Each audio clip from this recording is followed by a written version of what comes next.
I'm Joey Booze, and I'm an actor.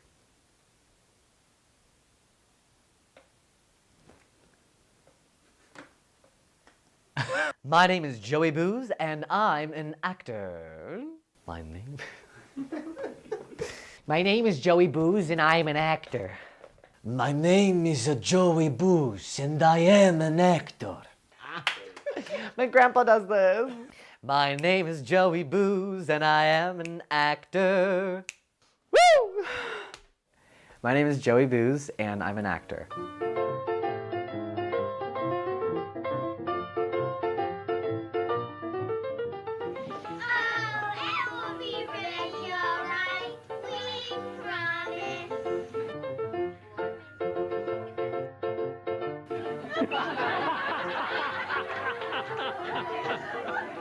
I love putting on shows. I've always been outgoing, ever since I can remember. You know, growing up, my family was very, loving and supportive, and were fine with me, being that kid dancing around, dressing up, putting on shows. So when I started going to school and going through the older grades, like elementary, middle school, that's what I thought was normal and thought was okay. So I was fine with it for the longest time, but as I got to the older years, transitioning middle school, those hard, awkward years, I kind of changed a lot when I went to school, which was, 8 hours, like every day a week. Being a different person was hard. It got really bad my 8th grade year, right before high school. I hated going to school. I cried all the time. I only had, I think, one friend at once, and I barely even had that one friend at times. So it got to such a bad point that my parents actually took me to a therapist, and I talked to them for a while, but it was nice to talk to somebody, but again, it didn't really change anything. I was, still getting bullied as much as I was before. It sucks to me that I think back and I had such like a hard time going through all those years, which should have been, really important to me. I just didn't really care about learning at those years, just because I was so scared about going to school and hated it. If you hate something so much, you're not going to, pay attention or care. It was a really big deal for my family to accept me switching to a public school. That's kind of when I discovered theater.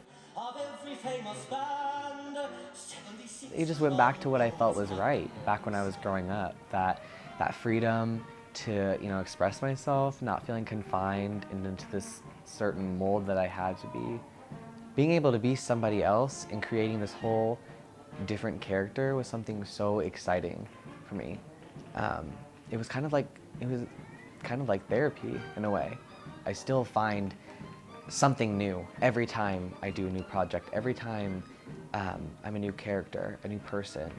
It's something that I need in my life and that I hope to keep doing as long as I can.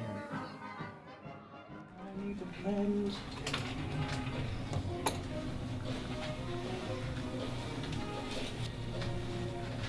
No reason to stop and question this love. Saturday night in a chicken. Anyone need anything? I'll bring him over here. The what? I should grow my hair out. Jump. Please do. Bounce. I feel like my sister.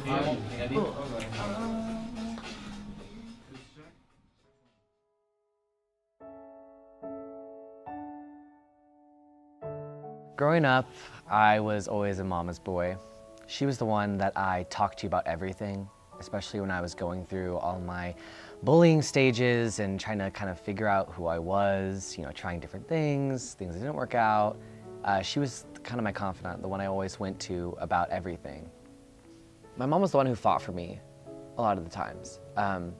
She was the one who, took me into public school and got that ball rolling for me. She was the one who took me to my first audition ever. It was at the Salina Community Theater. I was scared to death. I didn't want to get out of the car. We had just moved to Salina. She grabbed me by the hand and she took me inside, and I loved it. And from that moment on, from that first audition for Miss Nelson is Missing, as an 8th grader, I fell in love. And it's because she saw it in me, and she knew I could do it, and she knew I would love it, and she knew it was the right thing for me. She wasn't pushing me towards something that was going to make things worse for me or that I, wouldn't enjoy. She knew the whole time.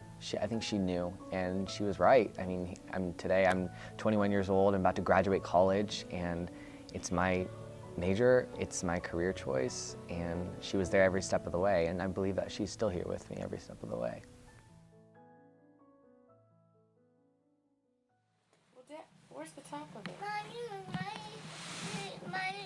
Dad Have to do it after he opens this big giant box. My mom started to get sick about my junior year of high school, and at that point, nobody really knew what it was. They just knew, something was up, and they couldn't really figure out what it was until about that spring, I think, and summer before my senior year. They had finally figured out that it was a cancerous brain tumor, and that was really hard for my family.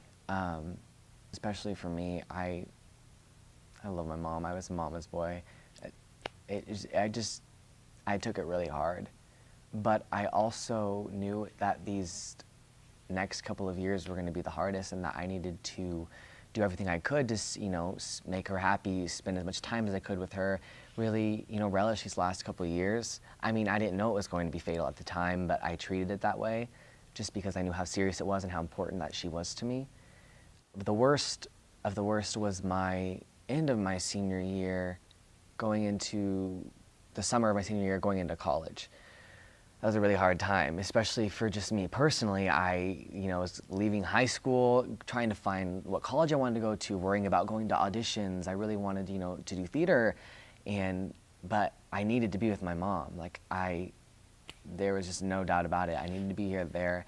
The first couple weeks of school, especially here, are auditions. And I got cast in my first college show here, which was Antigone. I was so excited. My family was so proud. It was just like a really great project. So I started working on that the first couple weeks, and I got a call from my dad saying that my mom's not going to make it. And at that moment, I didn't know what to say or do. All I knew was I needed to pack my stuff up, and my sister came and picked me up, and we went right to Kansas City. And about 2 days later, my mom passed away. And I never felt more close to my family in my life. My sisters, like I said, they're my best friends. They were, sitting next to me nonstop for all those days sitting there, and we just sat and we just sat and held each other and we cried. And